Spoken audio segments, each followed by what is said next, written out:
Welcome to the program. I'm Jeff Schechtman. In All the President's Men, as reported by Woodward and Bernstein, Deep Throat says to Woodward in the bowels of a garage, "It leads everywhere. Get your notebook. There's more." And so there was. Just as there was with the story of Harvey Weinstein, but on a larger plane, the story of men behaving badly and getting away with it. Fortunately, journalism is more than just the first draft of history. Sometimes facts, especially if they are an agreed-upon set of facts that are exposed, can change the course of history. Woodward and Bernstein are certainly an example, but so is Cy Hirsch for reporting on My Lai, Neil Sheehan on the Pentagon Papers, and Bart Gellman on the Edward Snowden revelations. Now add to this pantheon Jodi Kantor and Megan Twohey for their reporting on sexual harassment in the workplace at the highest levels, and ultimately on Harvey Weinstein and the explosion of the Me Too movement. Megan Twohey and Jodi Kantor are investigative reporters at the New York Times. Megan Twohey has focused much of her attention on the treatment of women and children, and in 2014, as a reporter with Reuters, was a finalist for the Pulitzer Prize for investigative reporting. Kantor and Twohey have shared numerous honors for breaking the Harvey Weinstein story, including the George Polk Award and the Pulitzer Prize for public service. It is my pleasure to welcome Megan Twohey here to the program to talk about She Said, breaking the sexual harassment story that helped ignite a movement. Megan, thanks so much for joining us. Oh, thanks for having me. Well, it's a delight to have you here. When you started reporting out on this story, to what extent was it focused on Weinstein, and to what extent was it at first the larger canvas of sexual harassment in the workplace at the highest levels? Well, in 2017, what we knew at the New York Times was that we wanted to launch investigations of sexual harassment across a variety of industries.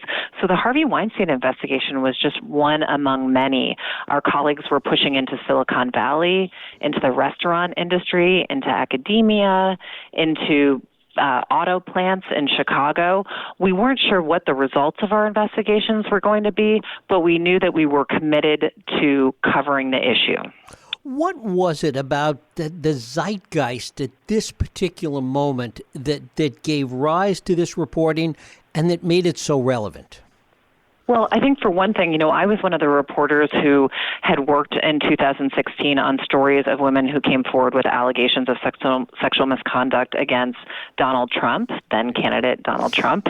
I also then helped cover his election. So I think that there were some people who, some of the women who came forward with those allegations came under attack from critics. Trump certainly went on the offensive and threatened those women, threatened me, threatened the New York Times.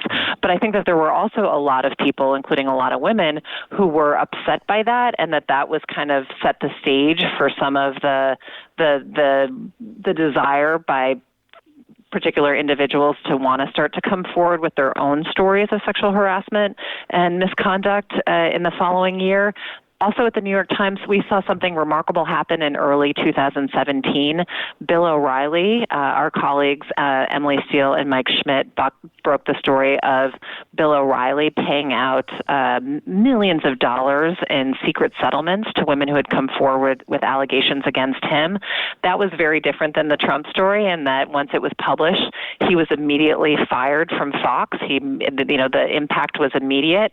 And that was really a moment here at the Times when we decided, okay, are there other powerful figures who have engaged in this type of alleged predation and been able to cover it up?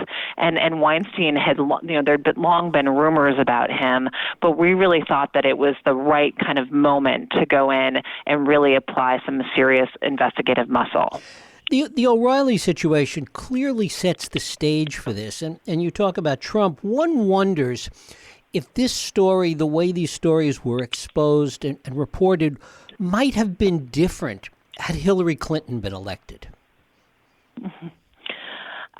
Well, listen, there's a lot of, you can sort of speculate about the different sort of twists and turns, what it is that brings about helps bring about social shifts, and that's exactly what we did with this book. We really wanted to step back. We watched with wonder as the Weinstein story helped bring about this, helped ignite the Me Too movement, and we really felt like as reporters we wanted to move forward with our investigating and to figure out exactly why that was, and to track the movement as it took off in earnest in that following year. So we don't just stop with the Weinstein story. We pushed through into the year that followed, including all of the complicated questions and confusion that arose. One wonders what role Hollywood as a place, as a state of mind, played in this. Because one can't help but look at this story, certainly the Weinstein story at the core of this. But, Charlie Rose, Les Moonves, and Bill O'Reilly, even some of those that have paid the price for this and where the system kind of worked in some respects. And yet, on the political realm, Trump's still in office, Brett Kavanaugh's on the Supreme Court, etc. Something seemed to be different about Hollywood. Talk a little about that. Mm-hmm. Well, I think you're absolutely right. As a reporter who had done some of the initial stories of the sexual misconduct allegations against Trump, and then, our book pushes through into the story of Christine Blasey Ford, who came forward with, an allegation of sexual assault against Kavanaugh. We have spent a lot of time examining the question of why certain allegations stick and why they don't. And what's clear to us is that when allegations play out in the political realm, whether it's Trump, but also looking back over, in history to Bill Clinton, to Clarence Thomas, that so often things it sort of quickly descends into holy war, with both political sides kind of taking up arms against each other and the women almost being forgotten. Talk a little bit more about why you think that is, that certainly in the private realm and in the public realm of Hollywood, it was so dramatically different in terms of the way it played out. Well, and it wasn't just in Hollywood. It was across a variety of industries that you saw this truly remarkable thing happen. Starting, you'd seen it. There was Bill O'Reilly, there was Roger Ailes, there was Harvey Weinstein. It really did. There really has been a lot of evidence that there were, sort of powerful figures in the media industry, but also beyond, who, after so many years of being able to kind of cover their tracks and kind of maintain a cloak of secrecy, that secrecy just shattered in the last couple of years. And as more and more women came forward with their allegations, and as journalists did what we did. I mean, we describe in our book, sort of step by step, how we were able to publish this story. It wasn't just a matter of one person coming forward with an allegation and us publishing it in the paper. We really take readers behind the scenes to show the painstaking work that goes in to corroborating stories, to obtaining the types of financial trails and internal company records that can help provide evidence of the wrongdoing that you're seeking to document. And so I think in those cases that there wasn't, we were able to show how when these stories are done with the cooperation of brave sources and institutions like the New York Times at your back, you're really able to produce work where it's not a question of whether or not Harvey Weinstein, sort of did what he was accused of. The question was what's going to be done in response. And certainly in the case of Weinstein, it was a question of numbers, the numbers of women that came forward and people that were willing ultimately to speak out was just such an overwhelming number. Well, that's right. And it's interesting to go back to the original story in which there were actually only two women who went on the record in that first story, Ashley Judd and Laura Madden, one famous actress, another woman who nobody had ever heard of. She had been started off and working in Miramax, one of his first companies, when she was right out of college, when she became an alleged victim of his predation. And we also wanted to tell the stories of, these women had been able to go where so many other women had just been too scared to go in terms of deciding to be a named source in the investigation. And we also wanted to, with the reporting of this book, tell the backstories of some of these remarkable women and how they came to these, how they grappled with these wrenching decisions of whether or not to go on the record and kind of break the dam. There was no guarantees that there were going to be dozens of other women who followed. And so, in the case of Ashley Judd, she had really been, were able to sort of illustrate how she had, this was just one of the many ways that she'd been committed to the issue of gender equality going back over the years. When she was deciding whether or not to go on the record, she went for a long run. She's a woman of faith. She prayed on it, and she came back and was sort of a Zen-like, assurance that I'm prepared to do this. Laura Madden was actually in the process of, she was about to undergo surgery for breast cancer. And so, so many reasons not to do something potentially dangerous like go on the record in a story like this, but she brought together her teenage daughters. She told them what she was contemplating doing. They started to open up to her about the stories that they had heard, that their friends had experienced, and it was all the more inspiring. She says, I have to do this. I'm going to make this decision to go on the record right now. One of the things that seems to have happened, as you and Jody report this, is that once those women came forward, once the floodgates opened with respect to Weinstein in particular, that there was such consistency with respect to the stories that would come forth by other women and even people that had spent so many years covering up for Weinstein. There's no question that what emerged was a pattern of alleged predation that stretched back to 1990 and was continuing up through, 2015 and beyond. And I think that it was really spoke to the moral horror of the Weinstein story was not just the fact that this person had engaged in a pattern of predation for so many years, but that he had help covering it up. And that's another thing that we were able to do through the reporting of this book was to basically shed light on the machinery and systems that were in place to help silence his accusers and conceal his behavior. What consistency did you see there kind of across the board, not just in the Weinstein Company and Miramax, but in other companies where there are those that tried to cover up, that tried to help individuals cover up and participated in that, or at the very least stayed silent? What consistency of behavior did you find there? I think that one of the things that sort of one of the themes that emerged in the process of our reporting into the Weinstein Company and Miramax before that, the two companies that Harvey Weinstein ran with his brother Bob Weinstein, was the fact that there were, in fact, people who had glimpsed the allegations of sexual misconduct against him. In fact, there were people who wanted to do something about it, including his brother Bob, who opened up to us in a series of interviews and even provided to us a pleading letter that he had written to his brother in 2015, begging him to get treatment for his quote-unquote misbehavior. It's a letter that we produce and it's reproduced in its entirety so that readers can contemplate the question of, when you see something, when you get glimpses of wrongdoing, how do you try to intervene, and how can people become complicit in abuse? In the case of the Weinstein Company, at the end of the day, everybody kind of took a pretty narrow framework in viewing Harvey Weinstein in the context of liability, a potential liability to the company, as opposed to really focusing on sort of what was happening to women and other employees who might be harmed by him. So they really sort of narrowly focused in on the question of liability and tried to do something about that. And in the process of ignoring the much larger moral problem on their hands, they basically set themselves up for a scenario in which the company was ultimately destroyed because of this problem. I mean, and that's kind of one of the big ironies of it, because so much of the cover-up for so long was really trying to keep the company alive. That's what's different from these stories in the corporate world versus the political realm.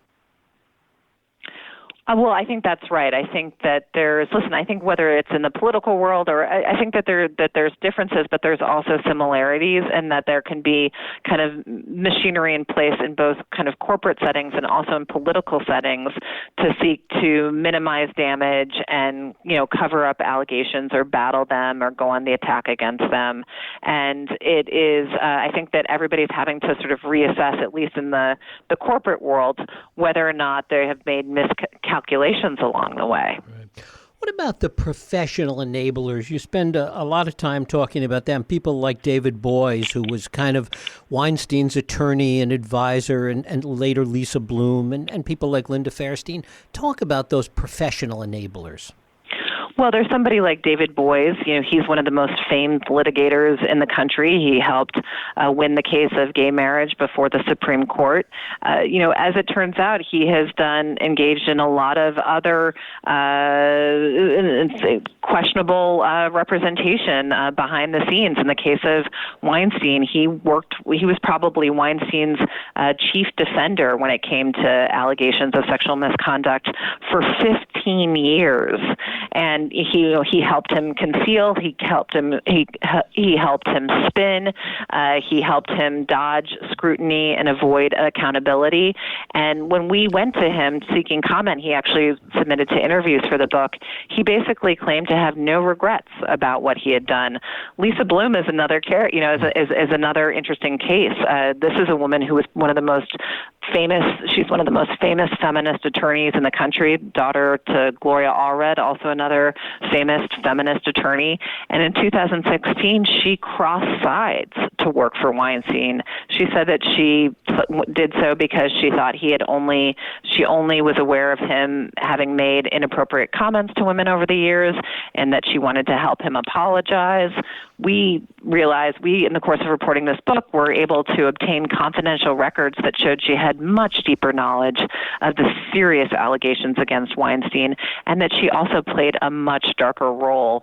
In one memo that she sent him in 2016, she basically spelled out all of the underhanded tactics that she was prepared to use to help him undermine one of his accusers, Rose McGowan. And it's just a jaw-dropping blueprint.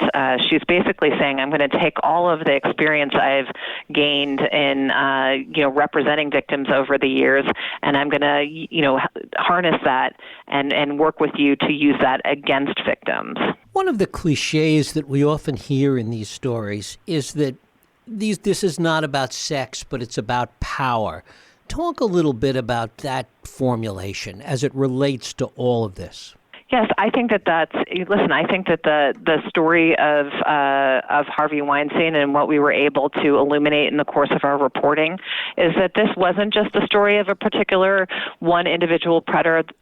This ultimately became an X-ray into how power is used and abused, and how all of these sort of surprising figures that basically align with power, even when it involves predation and cover-up. And so there were a lot of surprising figures who emerged along the way, people who helped bring the truth to light, like Erwin Ryder, Harvey Weinstein's longtime accountant, who had been so concerned about about the boss's behavior that he ultimately became a secret source in the course of our investigation, something that we're able to reveal for the first time. This is somebody who helped provide documents, internal company documents, that helped shed light on what Harvey Weinstein was really doing behind closed doors. And then there were the other figures who helped, surprising figures we met along the way, who helped bury the truth, the David Boises, the Lisa Blooms. And so I think that collectively they become a real interesting case study in the abuse of power and how people can become complicit. At the end of the day, did Harvey Weinstein have any defenders that weren't on the payroll? In other words, David Boies, Lisa Bloom, they were all getting paid. Was there anybody that came forward to defend Weinstein when all of this broke that wasn't being paid by him? To the best of my knowledge, Linda Fairstein was not paid by Weinstein, and yet this woman, Linda Fairstein, she's a former famed sex crimes prosecutor here in New York, and she was by Weinstein's side at the very end when he barged into the New York Times the day before the story ran, trying to stop it. She was by his side and had acknowledged that she had also kind of consulted for his legal team in 2015 when he was trying to beat back a criminal investigation into alleged his alleged sexual abuse. And so this is I can't tell you exactly why she made those decisions. She has, after she stopped being a prosecutor, she became a crime novelist. She even wrote a Vanity Fair piece at one time about sort of joking about her desire to have Harvey Weinstein make a movie out of one of her books. So in that case, she's one of those figures where I'm left with certainly more questions than answers. And before I let you go, talk a little bit about that day that Weinstein did come barging into the New York Times, because you were very much a part of that conversation. And there's something very pathetic about Weinstein in that story that really makes him look so small at the end of all of this. Right. So we were engaging in a series of phone interviews with him, and then the day before the story ran, he actually barged into the New York Times. We got a call saying Harvey Weinstein's on his way to the New York Times. He's going to be there in 5 minutes. And we were kind of forced to let him in and sit down with him. And he showed up with Linda Fairstein, with Lisa Bloom, with another powerful attorney, Elkin Abramovich, and with these folders of information and photographs that he sought to use to try to smear some of the women who he thought were going to be going on the record in our story. And it was remarkable because, one, as investigative reporters, we had obviously done background checks on all of the accusers that we were planning to use in our story. So he certainly wasn't presenting us with anything that sort of changed our minds or our calculations on our end. And if anything, it just said more about him and the types of sort of tactics and kind of bullying efforts that he had made, and the people who were willing to be by his side in the final hour.